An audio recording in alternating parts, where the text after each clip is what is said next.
Graças a Deus, meus queridos, tudo bem? Vamos retornar ao nosso estudo na carta de Paulo aos Coríntios. Nós estamos ali estudando o capítulo 12 e o capítulo 14, né? Semana passada nós iniciamos o estudo dos dons, nós fizemos a conceituação de dons, falamos um pouco sobre o capítulo 12, explicamos o que o apóstolo Paulo deseja nos ensinar. O que você precisa rememorar aqui do capítulo 12 é que os dons são uma capacitação sobrenatural dada por Deus a todo o crente, a todo o cristão, todo o convertido no Senhor. E essa capacitação sobrenatural é para a edificação da igreja. São capacitações que as pessoas recebem, que os crentes recebem, e elas são destinadas à edificação da igreja, ao crescimento do corpo e à glorificação do nome do Senhor. Basicamente é isso que você precisa entender. Nós também falamos ali um pouco sobre a quantidade de dons, as várias listas de dons que são citadas ao longo do texto bíblico, e nós vimos que eles se dividem basicamente em dons de serviço e dons de ensino, tá? Então, basicamente, você precisa entender isso. Essas listas, elas não são necessariamente fechadas. Há quem afirme e acredite que só são aqueles dons mesmos que estão listados, não há outros dons. Há quem entenda que é possível haver outros dons que não estão listados ali. Esse não é o ponto, essa discussão ela é menor no meio do debate todo. O importante é entendermos que os dons são essas capacitações sobrenaturais dadas por Deus, sobrenatural não no sentido de coisas extraordinárias que aconteçam, embora hajam dons de ação extraordinária, tal como o dom de cura, né? Esse é uma situação extraordinária, tá? Mas o importante é entendermos que são capacitações sobrenaturais porque elas não são da nossa natureza, elas são dadas sobrenaturalmente por Deus para que nós possamos trabalhar para a edificação da igreja. O objetivo do dom é esse, a edificação da igreja. Então, refeita essa rememoração aqui do capítulo anterior, da aula anterior, nós vamos hoje passar a tratar do dom de língua, tá? Porque de todos os dons, o que mais gera confusão no meio da igreja, ou que gera um entendimento limitado ou equivocado, é o dom de línguas, tá? É a questão dos dons de línguas. Por quê? Porque nós temos todo um movimento moderno, né? Moderno, por que eu digo moderno? Porque o movimento pentecostal ele é um movimento centenário, ele não tem milênios de história, tá? Embora os pentecostais vão defender de que essa tradição ela está permeada ao longo da igreja, tá? Mas acontece que o movimento pentecostal como nós conhecemos, ele tem algumas centenas de anos, tá? Então é um movimento moderno, um movimento recente. Então esse movimento moderno, esse movimento recente, o movimento pentecostal, afirma que o dom de língua, tá? Como é descrito no texto bíblico, se manifesta tal qual acontece nas igrejas pentecostais, com a utilização, a expressão de um linguajar ou o uso de uma língua estranha, de uma língua muitas vezes que é dita de origem celestial, tá? Para se trazer algum tipo de bênção para a igreja, algum tipo de revelação para a igreja, algum tipo de exortação para a igreja, tá? Contudo, nós precisamos entender o que o texto bíblico fala sobre dom de língua, tá? Sobre dom de língua. Então é por isso que nós vamos focar hoje, na aula de hoje, especificamente sobre dom de língua, no Novo Testamento e o dom de língua ao longo do texto bíblico. Então, convido você a ir abrir a sua Bíblia comigo, no capítulo 14 de 1 Coríntios, e nós vamos destrinchar verso a verso. Nós vamos ter dois objetivos na aula de hoje. O primeiro é entender o que é o dom de língua no texto bíblico, tá? Como é que ele se manifesta e como é que ele é entendido pelo apóstolo Paulo e pelos demais autores do texto bíblico. E o segundo é entender o uso do dom de língua no culto, tá? Qual é a sua participação no culto e o que isso tem a ver com o culto do Senhor, tá? E a relação dele direta com o dom de profecia. E aqui eu preciso já fazer uma explicação inicial. O capítulo 14 não nos explica o que é o dom de profecia. O apóstolo Paulo fala melhor sobre o dom de profecia lá na carta de Paulo aos Romanos, tá? Então lá ele explica melhor sobre o dom de profecia. Mas aqui ele cita o dom de profecia porque ele faz um comparativo entre o dom de língua e o dom de profecia. O que nós entendemos que é o dom de profecia? Nós entendemos que o dom de profecia é a capacidade de trazer uma palavra de Deus para a igreja. De onde nós tiramos essa palavra de Deus nos nossos dias modernos? A partir do texto bíblico, tá? Então o que é o dom de profecia? É basicamente o dom da pregação. É pegar o texto bíblico tirar dele uma lição para o povo de Deus, para a igreja, e aplicar essa lição ao povo de Deus por meio da explicação do texto bíblico.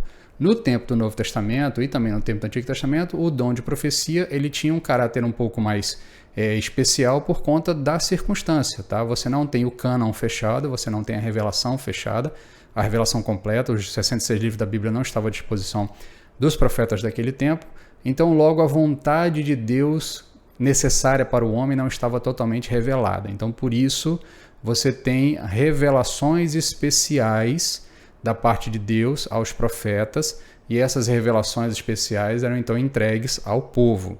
Quando nós partimos para um momento em que o cânon está fechado, Antigo e Novo Testamento estão definidos, nós entendemos que a palavra de Deus está revelada a nós, esse tipo de ação espiritual da parte de Deus para com a sua igreja muda, tá, de comportamento. Deus então não passa mais a revelar coisas novas, mas ele passa a nos dar iluminação sobre aquilo que já foi revelado, de maneira que nós possamos aplicar à igreja.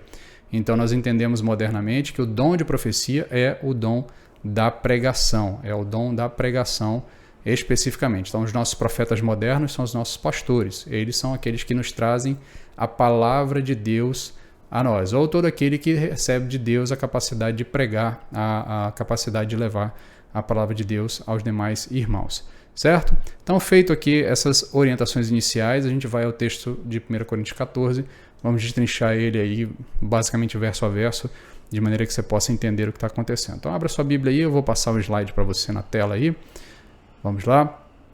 Tá, nós vamos ler os primeiros 5 versos e vamos começar a fazer algumas digressões sobre esses primeiros 5 versos. Eu estou colocando logo todas as digressões para vocês no slide, na tela aí, para a gente ganhar tempo, para que você também já vá acompanhando, porque eu posso ir fazendo alguns apontamentos por diversos pontos, ao invés de ir ponto a ponto. Tá? O tema é bastante longo, tá? Então a gente precisa remir o tempo aí para a aula não ficar muito extensa.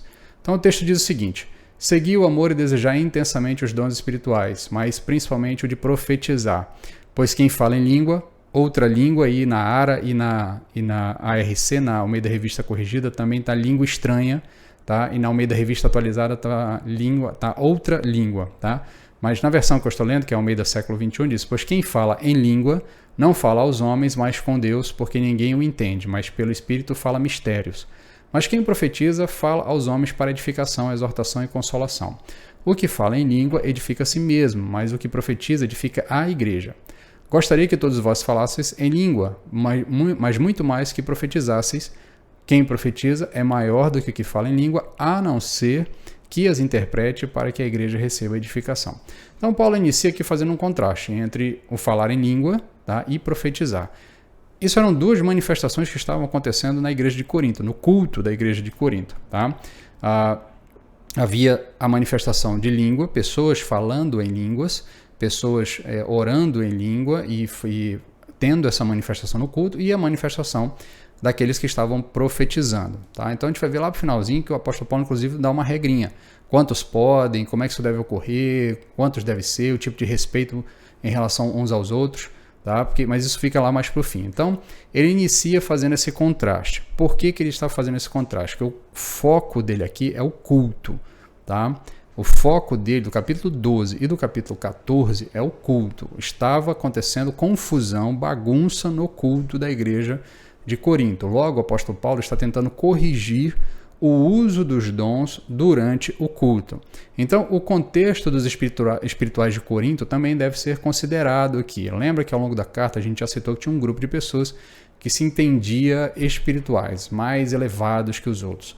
Esse grupo provavelmente é o grupo que está manifestando o dom de língua. Tá? Por que a gente diz isso? Porque no capítulo 12, lá no iniciozinho do capítulo 12, algumas interpretações do texto, algumas traduções do texto vão dizer lá nos primeiros versos que quanto aos espirituais, tá, não quero que vocês sejais ignorantes. O que o apóstolo Paulo está dizendo ali? O que dá para entender ali? Porque no original grego, a palavra dom não está inclusa, não tem a palavra carisma ali, tá? Nos primeiros versos do capítulo 12.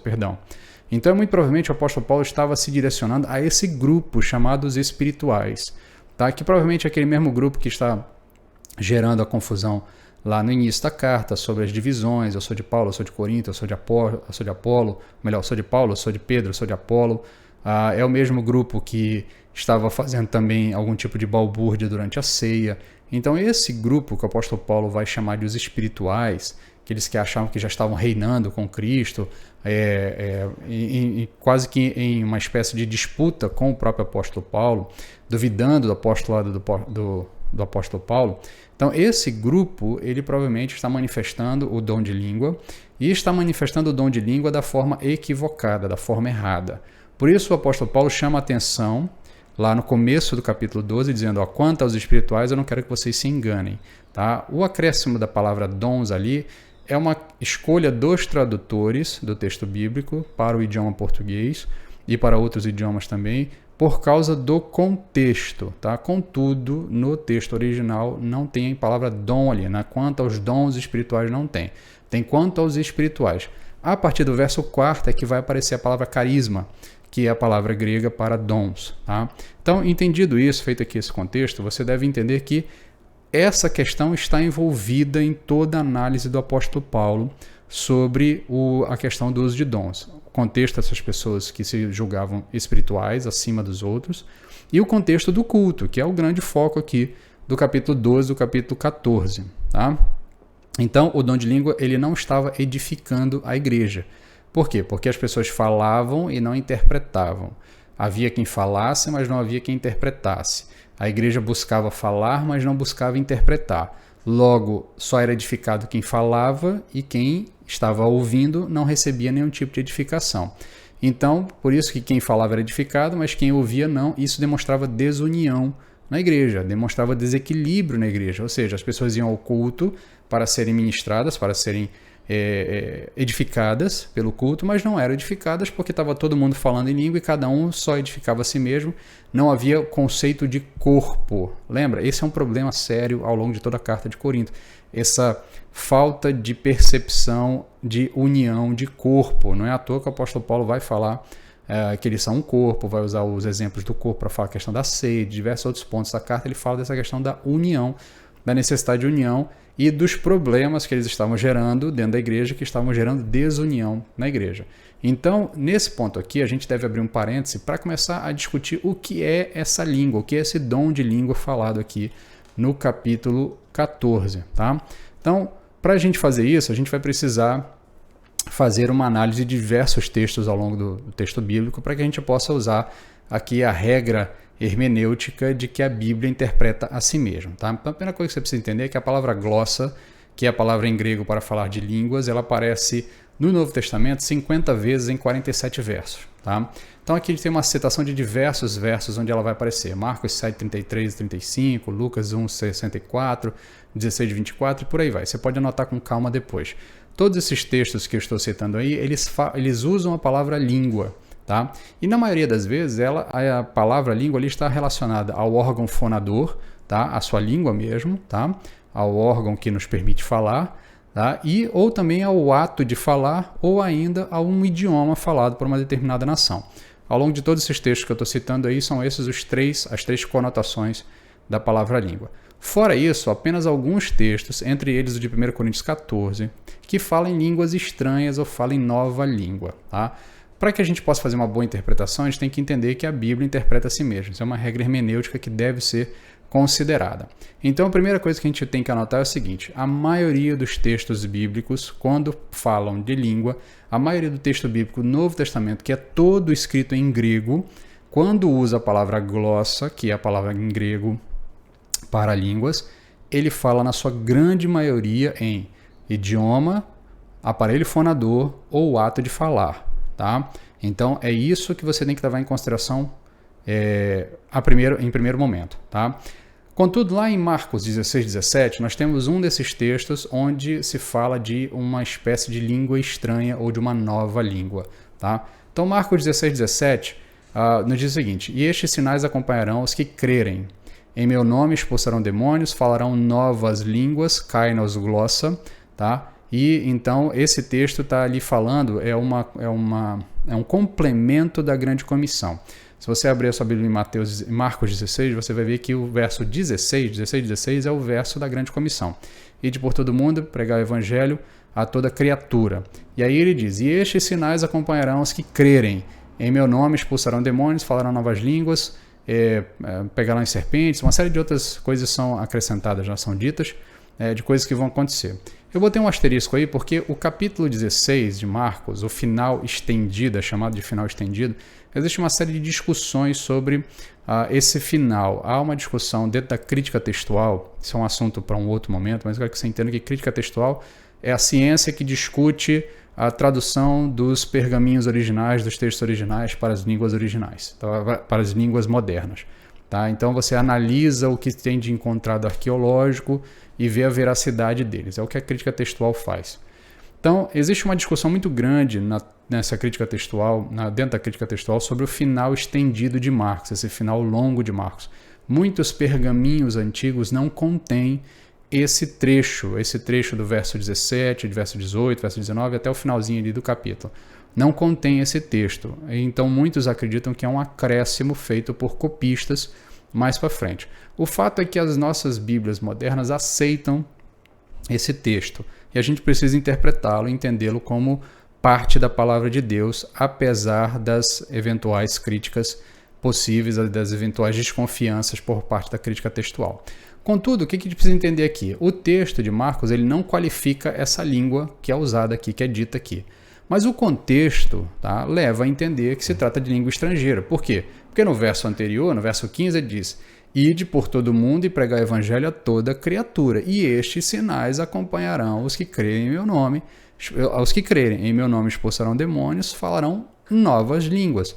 Então, um leitor normal, ao ler esse texto, ele vai dizer, bem, Jesus Cristo está dando a ordem para os discípulos de ir por todo o mundo e pregar a toda criatura. E alguns sinais acompanharão eles. Expulsarão demônios e eles falarão novas línguas.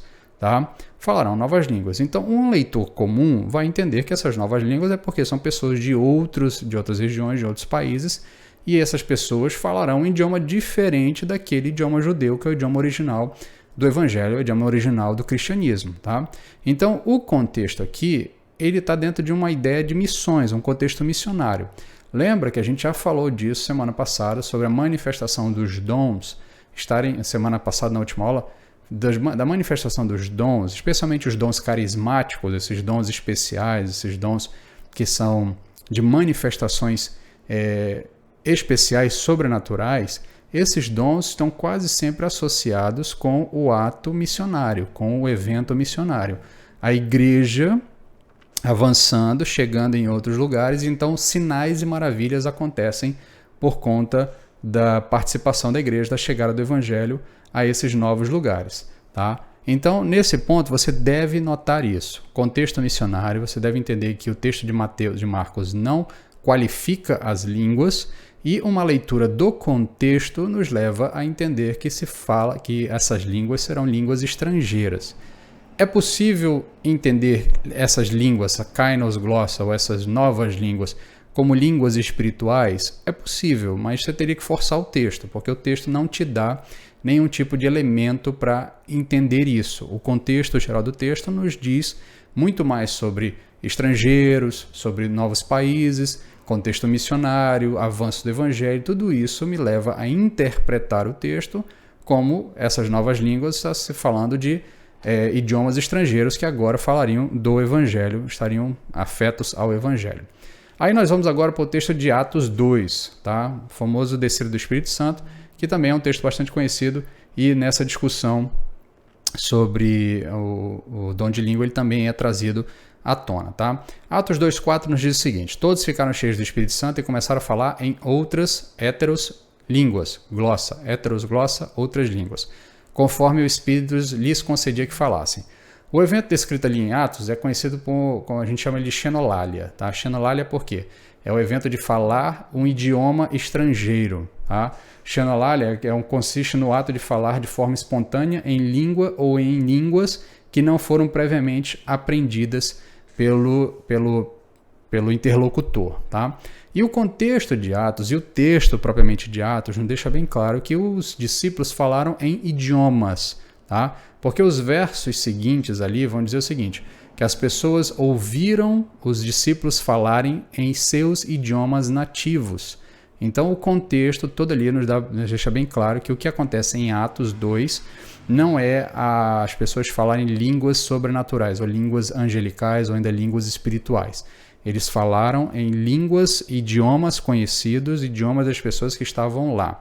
Cada um ouviu no seu próprio idioma o que aqueles discípulos estavam falando. E o grande lance ali, o que chama a atenção das pessoas, é que aqueles homens eram galileus, eram pessoas de um interior bem provincial da Judéia, da região ali de Israel, que eram pessoas desprovidas de conhecimento, não era uma região de pessoas de grande conhecimento científico, o que leva as pessoas a se espantarem. É mais ou menos aqui, se você fizer um paralelo, sem querer parecer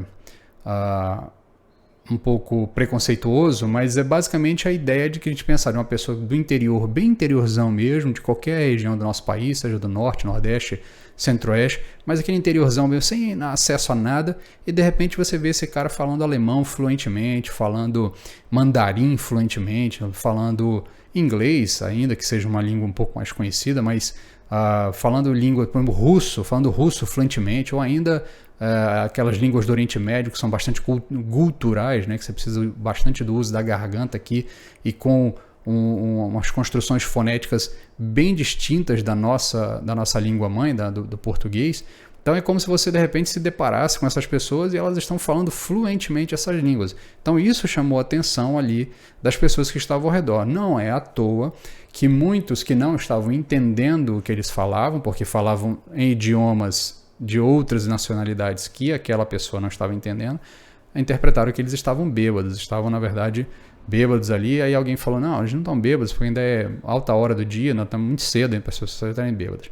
Então nesse ponto que nós vemos ali no capítulo 2 fica muito claro a leitura de que na verdade é um evento de se falou-se idiomas. Os outros versos do capítulo do texto de Atos que falam do evento de línguas também nos trazem a mesma sensação, tá? Embora haja alguma discussão sobre eles. Então, Atos 10, 46, o apóstolo Paulo chegando ali, Pedro ali na conversão de Cornélio, diz o seguinte, porque os ouviram falar em línguas e engrandecer a Deus. Depois que Pedro então ora pela família de Cornélio, eles se convertem e Pedro então intercede, o Espírito Santo desce sobre eles. Eles então falam em línguas e começam a engrandecer a Deus. Novamente, o texto não qualifica línguas, tá? E o contexto nos permite entender que o que Lucas está nos falando é que essas línguas aqui é o mesmo evento que aconteceu em Atos 2. Lucas não dá nenhum qualificativo especial aqui para nós ignorarmos o que o autor falou lá atrás, o que o autor nos deu de informação inicial. Atos 19:6, que é o apóstolo Paulo chegando em Éfeso, aqueles discípulos que ainda não tinham recebido o Espírito Santo, não sabiam da existência do Espírito Santo.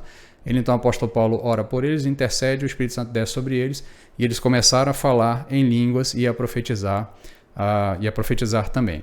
Então, ao tudo indica, também no capítulo 19 não há nenhum qualificativo para línguas. Não se fala em língua angelical, não se fala em língua, não se fala que é uma língua sobrenatural, é apenas falar em línguas, que é a mesma expressão que o apóstolo, ou melhor, que Lucas usa lá no capítulo 2. Então, ao que tudo indica, quando o autor nos dá uma informação no início do livro, nós precisamos carregar essa informação ao longo de toda a leitura do livro.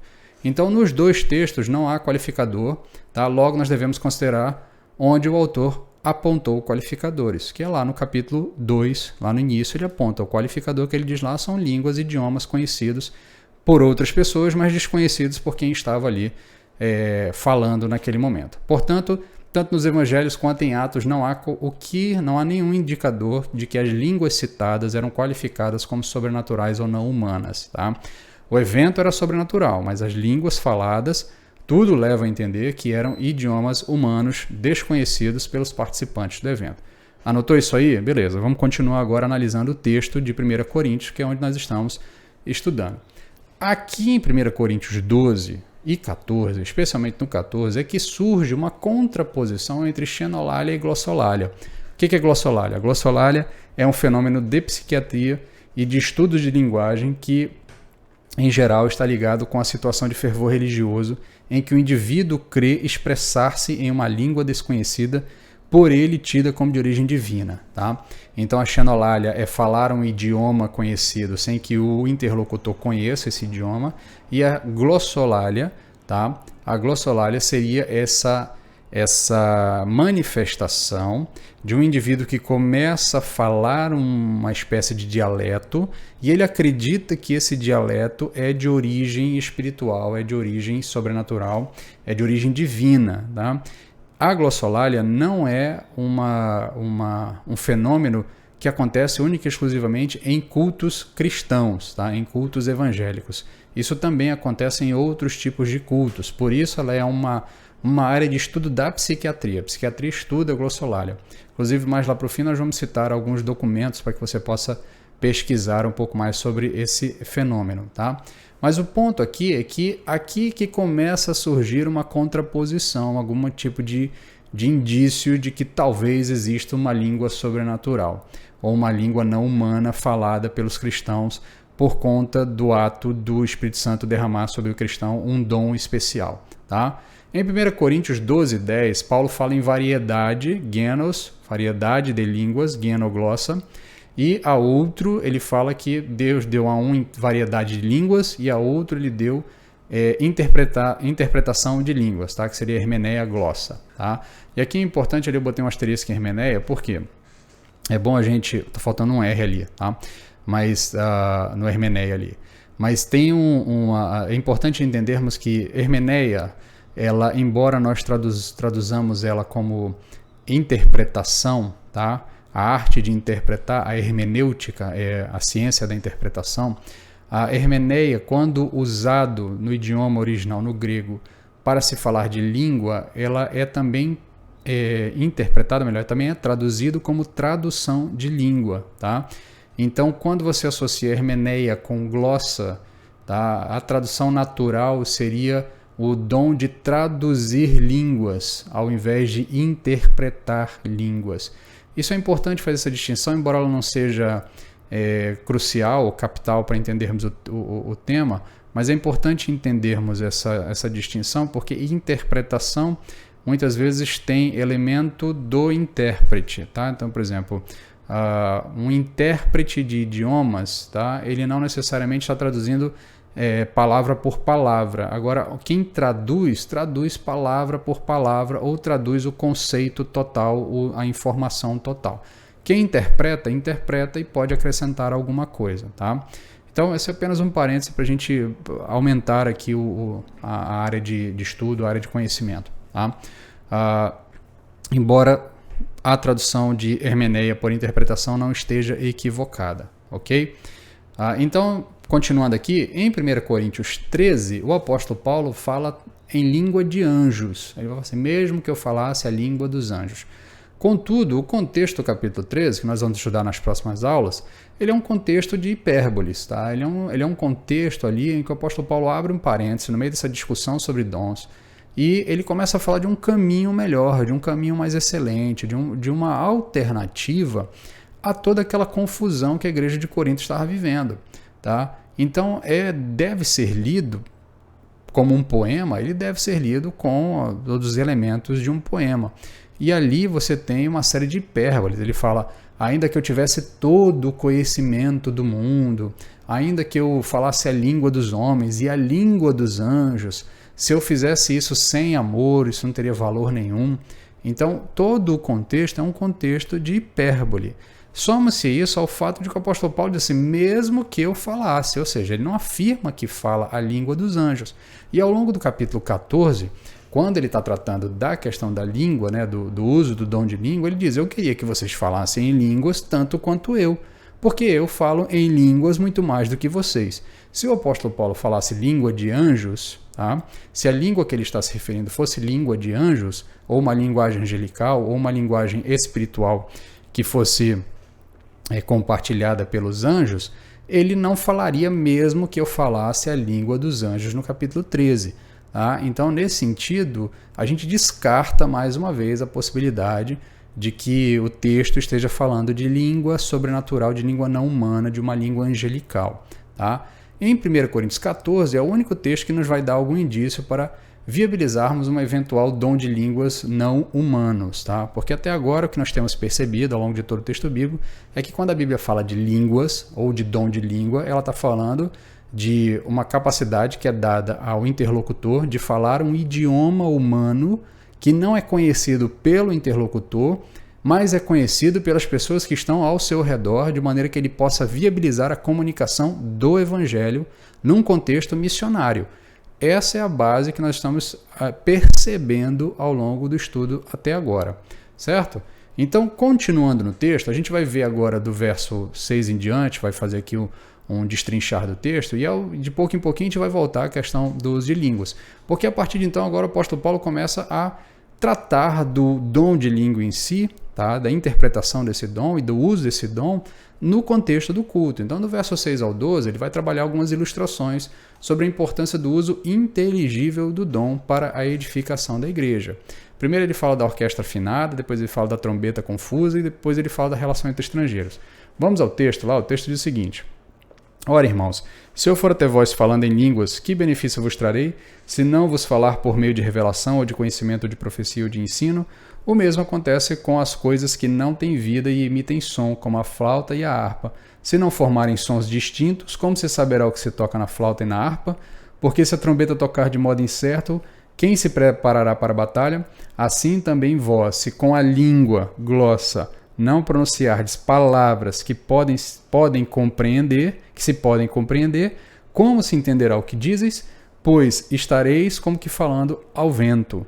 Por exemplo, há muitos tipos de língua no mundo e nenhuma delas tem sentido. Se, pois, eu não souber o sentido da língua, serei estrangeiro para quem fala, e quem fala será estrangeiro para mim.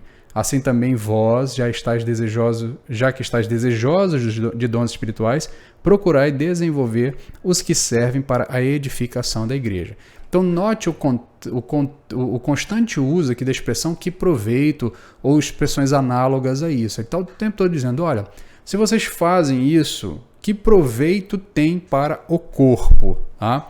No verso 10, ele chama a atenção para a necessidade do entendimento dos significados. Ele diz, olha, por exemplo, há muitos tipos de línguas no mundo, mas nenhuma delas sem sentido. Então, o que ele está aqui chamando a atenção dos leitores? É incompreensível a ideia de que vocês estejam no culto falando coisas incompreensíveis. Tá? E que volto aqui a fazer uma distinção. Em todos os contextos anteriores que nós falamos de línguas, e o texto bíblico estava falando de dom de língua ou de um evento envolvendo línguas, são contextos missionários. O contexto agora é contexto de culto. Tá? É contexto de culto, já não é mais um contexto missionário. A igreja de Corinto já está plantada. A igreja de Corinto já está organizada. Então, Paulo agora está tratando de culto. Mais uma vez, o contexto aqui que ele está chamando a atenção e os exemplos que ele usa é de idiomas humanos. Tá? Ele não fala em idiomas celestiais ou qualquer coisa nesse sentido. Então, Paulo motiva os irmãos a agirem de forma inteligível no culto para a edificação dos demais. A grande preocupação do apóstolo Paulo é que o culto não estava edificando a igreja de Corinto. As pessoas estavam indo para lá, não eram edificadas. Por quê? Porque estava se dando um valor exagerado à manifestação de línguas que estava acontecendo. E aqui é importante fazer mais uma consideração. O apóstolo Paulo, em todo o texto, ele não trata o dom de língua como algo inexistente. Ele trata como algo existente. Tá? Ele, inclusive, afirma que ele tem. Nós estamos tentando descobrir o que é o dom de língua no texto bíblico, como é que ele se manifesta de verdade, tá? Como é de fato a manifestação dele. Mas não há aqui uma negação para o dom de língua. O apóstolo Paulo diz que ele crê no dom de língua, ele está afirmando a existência do dom de língua. Há quem defenda a ideia de que o apóstolo Paulo não acreditava nesse dom de língua, mas por respeito aos irmãos ele tenta tratar isso. Tá? Mas isso é forçar o texto a dizer alguma coisa que o texto não diz. Tá? Então Paulo está aqui motivando a igreja a fazer um culto inteligível, um culto que as pessoas entendam o que está acontecendo e ao entenderem o que está acontecendo elas sejam edificadas pelos elementos que estão fazendo parte do culto. Então ele faz um paralelo aqui entre o fato de haver muitas línguas no mundo e todas elas com significado, e o fato de que o que se faz no culto também deve ter significado para os que participam. Então existem muitas línguas, todas têm significados, o culto também precisa ter significado, e o que acontece no culto tem que ter significado, tem que ter aplicação para a vida das pessoas, tem que ter entendimento. Por isso que lá no verso 19, mais para frente, até já está depois da perícope que a gente está estudando agora, que vai de 6 ao 12, ele vai dizer o seguinte: todavia, prefiro falar na igreja 5 palavras que se podem compreender, a fim de também instruir os outros a falar 10.000 palavras em outra língua, tá? Em outra língua, e aqui a ideia é em uma língua ou outra língua, vai depender da sua versão, né? A minha versão, ele tira essa expressão outra língua porque não tem no original, você fala de uma língua no original, mas a maioria das traduções traz essa palavra outra também aí, acrescentando, dando um qualificativo aí para a língua, tá? Então, nesse sentido, o apóstolo Paulo chama atenção para a necessidade do culto ser inteligível. Ele continua agora do verso 12 ao 17, ele vai chamar a atenção para o fato de a espiritualidade não ser contrária ao entendimento, tá? Então, no verso 12 ao 17, ele diz o seguinte: assim também vós, já que estáis desejosos de dons espirituais, procurai desenvolver os que servem para a edificação da igreja. Por isso, aquele que fala em uma língua, ore para que possa interpretar. Porque se eu orar em uma língua, o meu espírito ora, mas a minha mente fica infrutífera. Que fazer então? Orarei com o espírito, mas também com a mente. Cantarei com o espírito, mas também com a mente. De outra maneira, se louvares com o espírito, como dirá amém diante da atuação de graças que não é de quem não é instruído, visto que não sabes o que dizes? Pois é claro que agradeces de modo adequado, mas o outro não é edificado. Basicamente, o que ele está dizendo é o seguinte: se eu oro em espírito, eu tenho que também entender o que eu estou orando. Não adianta eu estar aqui num transe espiritual, falando, e dizendo que estou tendo uma experiência com Deus, e quando eu terminar essa experiência, eu não tenho entendido o que aconteceu. Tá? Essa manifestação falou ao meu espírito, mas não falou à minha mente. Note que o apóstolo Paulo diz que o culto não pode ser desassociado. O culto é espiritualidade e entendimento. Tá? A espiritualidade não é contrária ao entendimento. Elas trabalham juntas e devem estar juntas. Tá? Pelo contexto, é possível entender que os irmãos que tinham dom de língua em Corinto achavam que o fato de falarem em mistérios lhes tornavam mais elevados. E isso não... E entendiam também que não havia necessidade de interpretar, porque afinal de contas é mistério. Então eu não preciso interpretar, eu estou sendo abençoado, estou sendo edificado. Não importa o que os meus irmãos ao meu lado estão passando. Inclusive, ele chama atenção no final. Ora, como é que alguém pode dizer amém se eu não sei o que a outra pessoa está falando? Tá? Basicamente, o que ele diz lá no verso 16, ele vai dizer: olha, você está lá louvando em espírito, está cantando em espírito, está orando em espírito. Eu não estou entendendo o que você está falando. Eu não sei o que você falou. Como é que eu posso dizer amém? Tá? Ali o texto vai chamar de não instruído. O não instruído não é a pessoa que não tenha conhecimento científico ou conhecimento intelectual. O não instruído é não instruído no idioma que você está falando, na língua que você está falando ali. O não instruído, como é que ele vai poder olhar para você e dizer assim: amém, eu concordo com o que você está falando, se ele não sabe o que está falando? E nem você interpreta, nem você sabe o que está acontecendo, e nem ninguém no culto se levanta para interpretar o que aconteceu. Então, nesse ponto, o apóstolo Paulo diz: esse tipo de comportamento te dá uma compreensão espiritual incompleta. É uma espiritualidade incompleta, não é uma espiritualidade completa. Note as expressões usadas pelo apóstolo Paulo nos versos seguintes para a constante necessidade de que o culto seja em um ambiente em que todos sejam edificados, a necessidade de que tudo que acontece de estranho no culto seja prontamente interpretado para que os demais sejam edificados, a necessidade de que mente e espírito devem trabalhar juntos no culto, e o fato de que o culto é um ato comunitário, que deve ser, um ato comunitário que deve fazer parte da experiência de todos. Então, todos devem concordar com o que está acontecendo ali para poder falar amém e entender o que está acontecendo para poder falar amém. O texto bíblico recrimina uma espiritualidade desacompanhada de racionalidade. É isso que o apóstolo Paulo fala nos versos 12 e 17, que uma espiritualidade desacompanhada de uma compreensão, isso deve ser recriminado no culto, isso deve ser evitado no culto, isso deve ser, inclusive, tolhido. Se o culto está se tornando uma experiência espiritual desassociada de entendimento, as pessoas devem evitar esse tipo de comportamento no culto.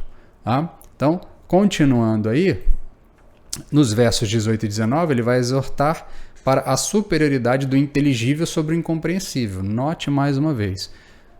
Todo o contexto leva a uma necessidade de entendimento. Tá? Do verso 20 em diante, Paulo afirma que as línguas seriam sinal para os descrentes. Só um minutinho, a gente vai voltar aqui para o verso 18 e 19 para entender melhor ele. Então ele diz o seguinte, verso 18, dou graças a Deus porque falo em línguas mais do que todos vós. Todavia, prefiro falar na igreja 5 palavras que se pode compreender, a fim de que também instruir os outros a falar 10.000 palavras em uma língua qualquer, uma outra língua, e as outras pessoas não serem instruídas. Então perceba, ele exorta a superioridade do inteligível sobre o incompreensível. Ele diz que é melhor que as coisas sejam compreensíveis do que as coisas sejam incompreensíveis. É mais superior e mais importante, é mais necessário ao culto os eventos compreensíveis, inteligíveis, do que os eventos incompreensíveis. Aí do verso 20 em diante, ele vai agora dar aqui uma aplicação, porque ele vai puxar alguns textos do Antigo Testamento. E aqui é um ponto interessante, porque ele precisa ser entendido até mesmo para a gente completar todo aquele raciocínio sobre como é essa expressão de línguas no Novo Testamento e como isso deveria ser interpretado por nós nos tempos modernos. Então, do verso 20 em diante, Paulo afirma que as línguas seriam sinal para os descrentes. Ele vai citar ali o verso 20. Irmãos, não sejais como crianças no entendimento.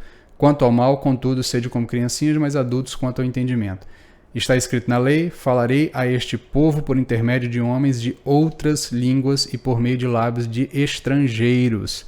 Mas nem assim me ouvirão, diz o Senhor. Desse modo, as línguas são um sinal, não para os crentes, mas para os incrédulos. A profecia, porém, é um sinal para os incrédulos, mas não é um sinal para os incrédulos, mas para os crentes. Então vamos lá, vamos destrinchar isso aqui para ficar bem entendido. Paulo faz uma citação aqui de Deuteronômios 28, 49 e, consequentemente, do texto de Isaías 28, de 11 a 12. Na verdade, ele está citando Isaías e Isaías está citando Deuteronômios 28, 49.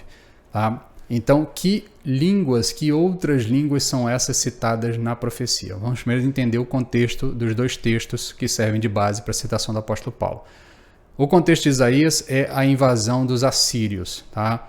O povo de Israel desobedece ao Senhor, o povo de Israel negligencia o culto de Deus, o povo de Israel se afasta da lei do Senhor, abandona a aliança. Consequentemente, Deus então agora entra com punição, Deus entra com correção. Onde isso está previsto? Deuteronômios. Deuteronômios 28 é o texto da aliança. Deus vai fazendo todas as afirmações que, se eles obedecessem à lei, Deus então daria a eles prosperidade, eles seriam sempre um povo proeminente, eles seriam cabeça e não cauda, eles seriam abençoados por Deus, uma série de coisas. Mas lá pelo final do capítulo, ele começa a falar: agora, se vocês desobedecerem aos meus mandamentos, então algumas coisas acontecerão. E no verso 49, 28 e 49, ele fala exatamente isso. Se vocês me desobedecerem, eu farei com que nações que falam uma outra língua subjuguem vocês. Tá? E aí, em Isaías 28, que é o contexto do povo desobedecendo, tá? Deus então anunciando juízo, dizendo que os assírios, que é um povo que fala outra língua, traria juízo sobre o povo de Israel, faria juízo sobre o povo de Israel, destruiria o povo de Israel, levaria eles para o exílio, e então seriam punidos por conta da desobediência, da quebra da aliança. E aí a profecia diz que Deus falaria ao povo por um povo de língua estranha, e nem assim eles dariam ouvidos a Deus. Nem assim eles ouviriam a Deus, porque é exatamente o que acontece com o povo. Vem um povo estrangeiro, invade Israel, destrói o reino do norte, destrói o reino do sul, todo mundo vai levado para o cativeiro, são forçados a sair da sua terra, perdem o templo, tudo é destruído. Eles estão agora longe de casa, longe da terra deles, e um povo estrangeiro está falando com eles em uma língua que eles não conhecem, e ainda assim o povo não se volta ao Senhor por completo, tá? Uma parcela do povo se arrepende, Deus permite voltar, tem a reconstrução do templo, tem a reconstrução de Jerusalém, mas logo em seguida vem o domínio macedônico, depois vem o domínio romano, tem um breve respiro ali do período dos macabeus, mas é coisinha curta, eles não conseguem se reestruturar como nação. Aí vem o período romano, E depois tudo isso acaba lá no ano 70 depois de Cristo, quando Roma destrói Jerusalém e expulsa os judeus por toda a face da terra. Eles só vão voltar para sua terra agora, nos anos 50, muito próximo de nós aqui, por conta do fim da Segunda Guerra Mundial. E aí então tem a formulação do Estado moderno de Israel. Então esse contexto aqui, né, da profecia que o apóstolo Paulo cita, claramente fala de idioma estrangeiro, tá? Tanto o texto de Deuteronômio quanto o texto de Isaías falam de línguas em um contexto de juízo do Senhor. Por isso o apóstolo Paulo vai dizer, olha, prestem atenção, gente, porque línguas não é sinal de coisas maravilhosas. Línguas, dentro do texto bíblico, está muito mais associado com juízo do que propriamente com algum elemento sobrenatural de bênção recebida de Deus. Tanto é que o que acontece em Pentecostes, muitos entendem que é uma nova, tá, repetição dessa profecia, tanto de Isaías quanto de Jeremias também tem uma profecia semelhante, do que aconteceu, do que foi predito lá em Deuteronômio 28. Por que acontece? O povo de Israel está reunido ali para a festa do Pentecostes, o Espírito Santo desce sobre o povo, as pessoas, os discípulos falam das maravilhas de Deus e obviamente que entre as maravilhas de Deus eles estão falando do sacrifício de Cristo, estão falando da pessoa de Cristo, que há pouco tempo havia sido crucificado, e o povo de Israel ouve, o povo, parte dele se arrepende, mas a maioria não se arrepende. E alguns anos depois, o que acontece? A destruição completa de Jerusalém, por conta da invasão romana, né, do desentendimento ali com os romanos, no ano 70 depois de Cristo.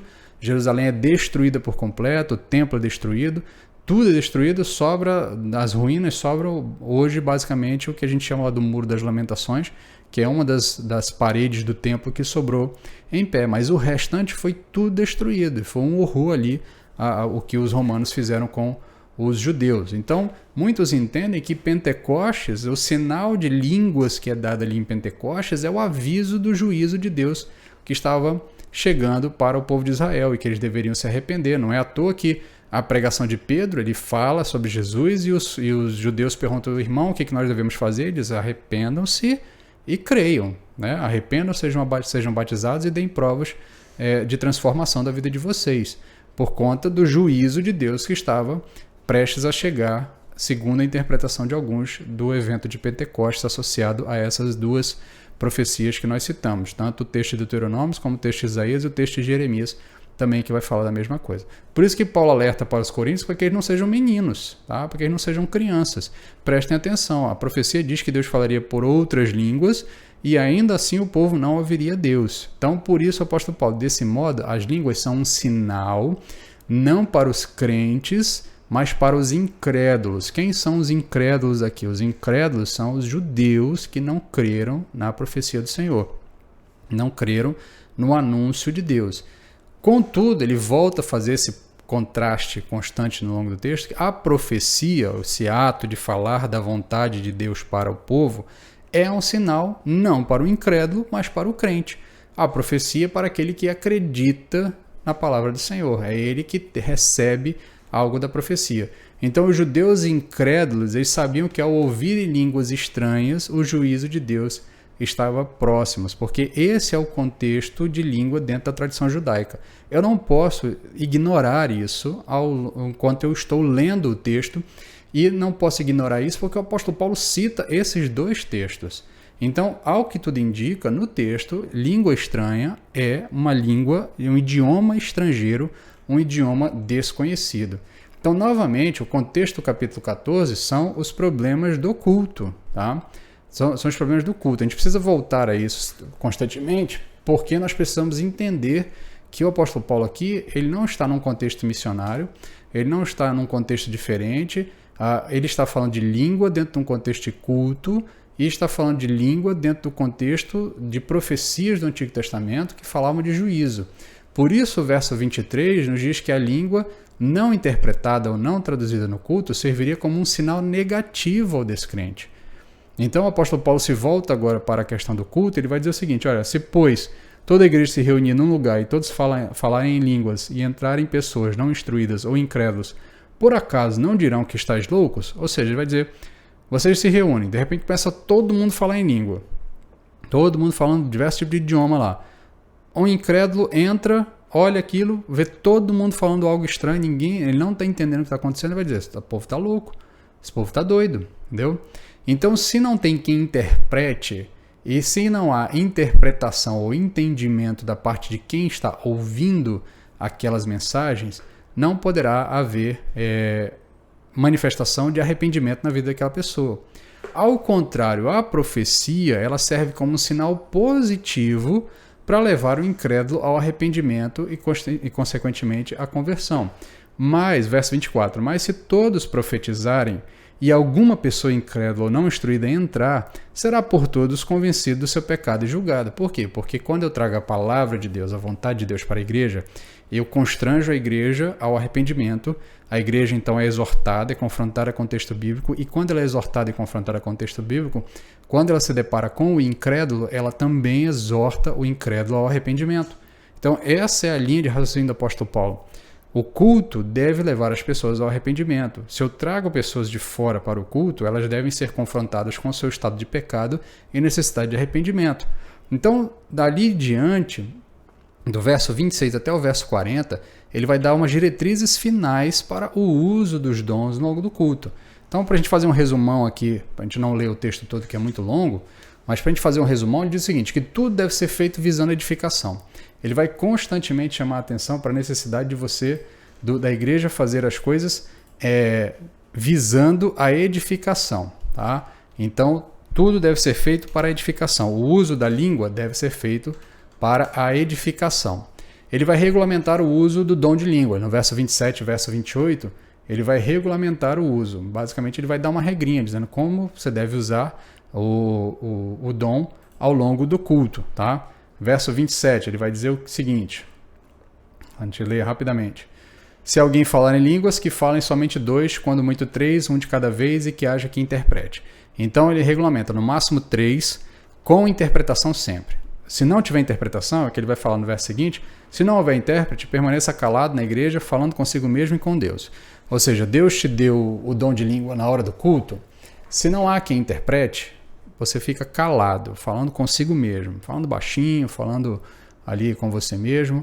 Por quê? Porque ele já explicou lá no início que quem fala e não interpreta, edifica a si mesmo.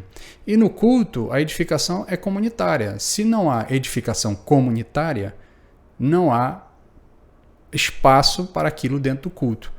Aí nos versos seguintes ele vai regulamentar o uso da profecia. Também a mesma coisa, 2 ou 3 e os demais devem julgar os profetas. Aqui é um ponto interessante, porque ele diz, olha, profecia também deve ser julgada. Se o uso do dom de língua tem que ser interpretado para que haja edificação nos outros, a profecia também precisa ser julgada. Por quê? Porque se for besteira que o profeta está falando, se ele se levanta e começa a falar, trazer profecia para a igreja que não reflete o contexto bíblico, que não reflete o que a Bíblia de fato fala, a vontade de Deus para as nossas vidas, a igreja deve julgar e deve dizer, olha, isso não é profecia de Deus, isso não é Deus falando conosco. Então há aqui um elemento de participação da igreja, de julgamento. Então perceba aqui a preocupação do apóstolo Paulo com a edificação comunitária. Aí, ainda dentro do regramento que ele vai colocar, o fato de alguém receber um dom espiritual não lhe faz perder o controle sobre si. Verso 32 e 33, ele diz o seguinte, ó, o espírito dos profetas está sujeito ao controle dos profetas, porque Deus não é Deus de desordem, mas sim de paz. Então, ele fala exatamente aí no verso anterior, inclusive, verso 31, porque todos podereis profetizar, um de cada vez, para que todos aprendam e sejam encorajados. Então, o que ele está querendo dizer é o seguinte, Deus começa a agir na igreja, dá a um o dom de língua, dá a outro o dom de interpretação, dá a outro o dom de profecia. Não façam bagunça dizendo que vocês estão movendo-se pelo agir do Espírito Santo. Não funciona assim. O que ele diz, o espírito do profeta continua sujeito à vontade do profeta. Tá? Continua sujeito à vontade do profeta. Então Deus lhe deu o dom da profecia na hora do culto. Se o irmão está falando, espera. Tá? Espera. Se o outro está falando, espera, deixa ele terminar de falar. Depois você fala, não tem esse negócio de levantar e começar a falar do nada, como se você estivesse agindo no mover espiritual. E isso é importante percebermos, porque já naquela época estava tendo esse tipo de confusão. E hoje em dia, muitas vezes, as igrejas que seguem essa tradição de um culto mais avivado, onde há manifestações constantes espirituais ali, há uma valorização da desordem no culto. Tá? Muita gente falando ao mesmo tempo, muita gente profetizando ao mesmo tempo, falando em língua ao mesmo tempo, sem interpretação. Um levanta de cá, outro levanta de lá. As pessoas falam, oram ao mesmo tempo. E é impressionante que isso contraria frontalmente o que o apóstolo Paulo está dizendo aqui. Tá? Ele chama a atenção, inclusive, a regra final que ele diz é que tudo deve ser feito com decência e com ordem. Então, esse é basicamente o regramento que a gente precisa entender sobre o uso dos dons, especialmente o dom de língua, o dom de profecia, no culto da igreja, e trazendo isso para a igreja moderna. Se você crê no dom de língua, se você entende que o dom de língua ainda é possível acontecer nos tempos modernos, tá? Ele deve seguir esse regramento que está aqui no texto canônico, no texto que nós temos como texto de regra de fé. Tá? O verso 34 e o verso 35, ele merece uma atenção especial ali para um outro momento. Tá? Eu vou pedir a sua compreensão, porque a gente precisaria fazer uma digressão maior para entender o que o apóstolo Paulo quer dizer com essa história de que as mulheres devem permanecer caladas na igreja. Tá? A gente já tratou alguma coisa disso em aulas passadas, mais algumas aulas para frente a gente vai voltar a fazer uma amarração sobre isso e a gente volta a tratar do verso 34 e do verso 35 com um pouco mais de tempo, tá? Porque a gente precisa de uma digressão maior e a aula já está bastante estendida. Tá? Então, caminhando já para o fim, para a gente fazer a conclusão final, o que a gente precisa entender aqui? Primeiro, Paulo não nega o dom de línguas. Tá? Às vezes as tradições mais históricas, de igrejas mais históricas, têm a tendência de refutar algumas coisas que o texto bíblico não refuta. Tá? Dom de línguas existe dentro do texto bíblico. A gente pode discutir se o dom de línguas continua sendo usado pelo Espírito Santo nos tempos modernos. Tá?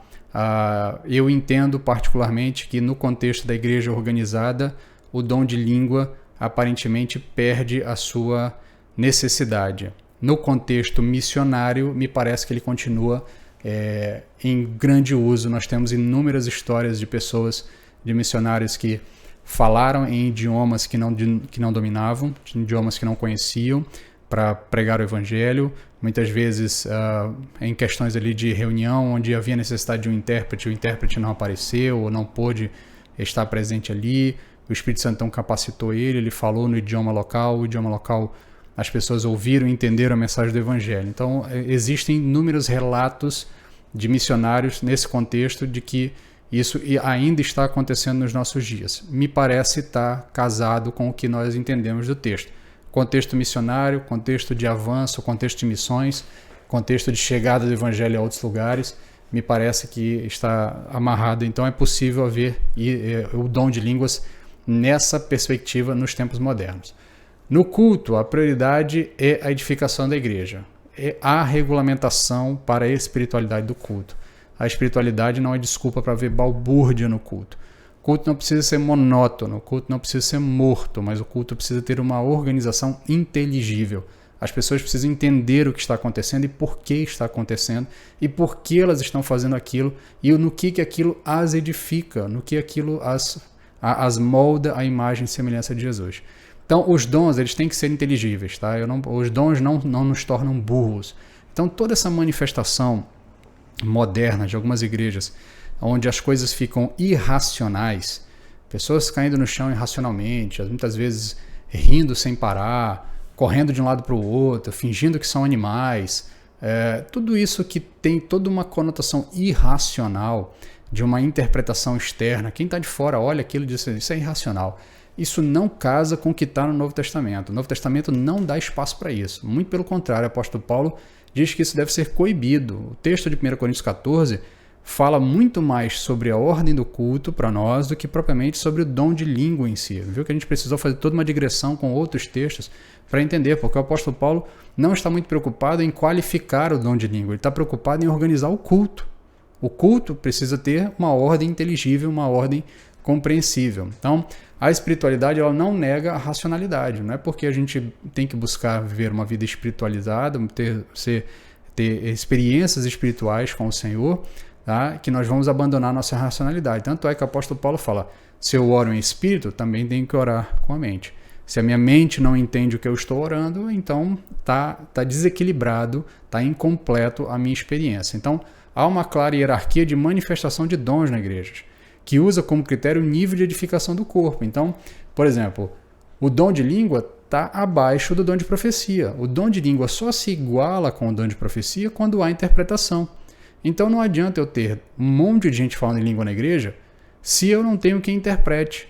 Então é muito mais importante para a igreja que haja um profeta profetizando a igreja do que milhares de pessoas falando em língua e que não haja interpretação.